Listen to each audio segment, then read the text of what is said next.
خوشبو بی اے میں تھی اور میں میٹرک میں۔ اس سے پڑھنے کے لیے میں اس کے گھر جاتی۔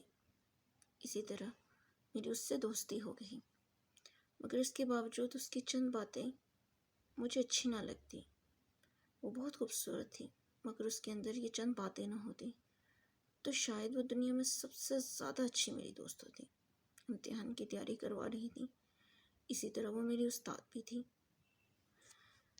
بات تو جو بری لگتی میں کر دیتی تھی، مگر استاد ہونے سے ناطے سے ڈر بھی لگتا تھا۔ اول سے بی اے تک وہ اول پوزیشن میں آتی رہی، اسکول، کالج، مگر دین سے شاید وہ بہت دور تھی۔ جب ہم کلاس میں بیٹھتے تو میں اس کو کہتی کہ آپ دعا سے شروع کریں، بسم اللہ پڑھیں، لیکن وہ بسم اللہ پڑھنا بھی بھول جاتی۔ جب بھی کلاس ہوتی یا پھر ہم سب لوگ ساتھ مل کر کام شروع کرنے کے لیے بیٹھتے تو میں اس کو کہتی کہ آپ دعا پڑھیں، مگر وہ جواب دیتی آپ خود شروع کر لیں۔ تو ہم دعا شروع کرتے، ہے اللہ میرے علم میں اضافہ فرما، ہے میری پروردگار مجھے بخش دے، مجھ پر رحم کر، تو سب سے بہتر رحم کرنے والا ہے۔ اور درمیان میں ہم مجلس کی دعا پڑھتے، جس سے مجھے وہ حدیث یاد آئے۔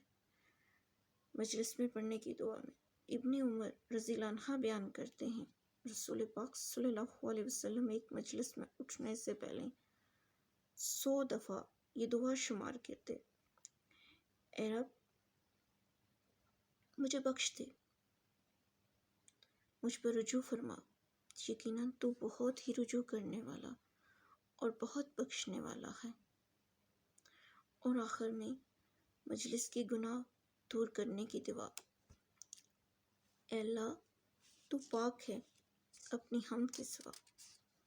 7 میں گواہی دیتی ہوں کہ تیرے سوا کوئی عبادت کے لائق نہیں، میں تجھ سے بخشش مانگتی ہوں۔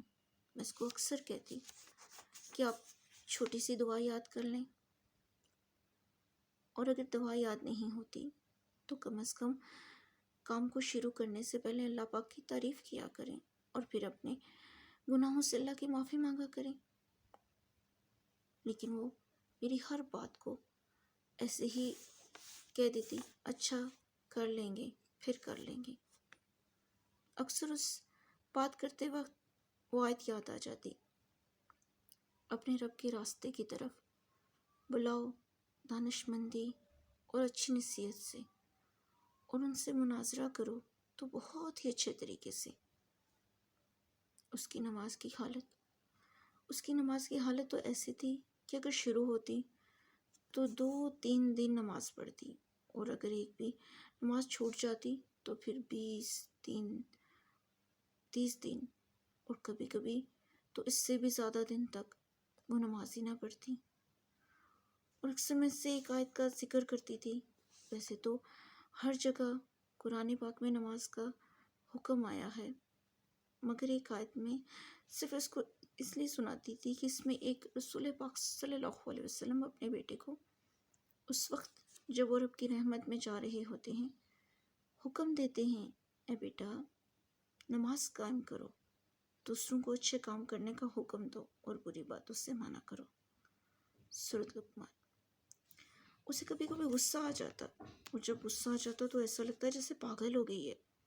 اس کو غصے کی حالت میں دیکھتی تو اس کے پاس نہ رہ سکتی تھی، مگر جب وہ کچھ ٹھیک ہو جاتی تو مجھ سے وجہ پوچھتی تو بات تو شاید کچھ نہ ہو، مگر اس کی حالت بری ہوئی ہو جاتی، اور میں اس کو کہا کرتی کہ درگزر کرو، نیک کام کرنے کا حکم دو اور جاہلوں سے کنارہ کرو، اور ایک تیسری بات، اور اگر چاہو کہ معاف کر دو اور درگزر کرو۔ کیا تم نہیں چاہتے کہ اللہ پاک تمہارے گناہ معاف فرما دے؟ بے شک اللہ تعالیٰ گناہ معاف کرنے والا ہے۔ اکثر ہم ایک دوسرے کے گھر آنے یا پھر کسی کام کرنے کا وعدہ کر لیتے کہ ہم لوگ فلاں کام فلاں دن کو یا فلاں وقت پر کریں گے، مگر اس کا کوئی کام نکل آتا اور وہ بھول جاتی۔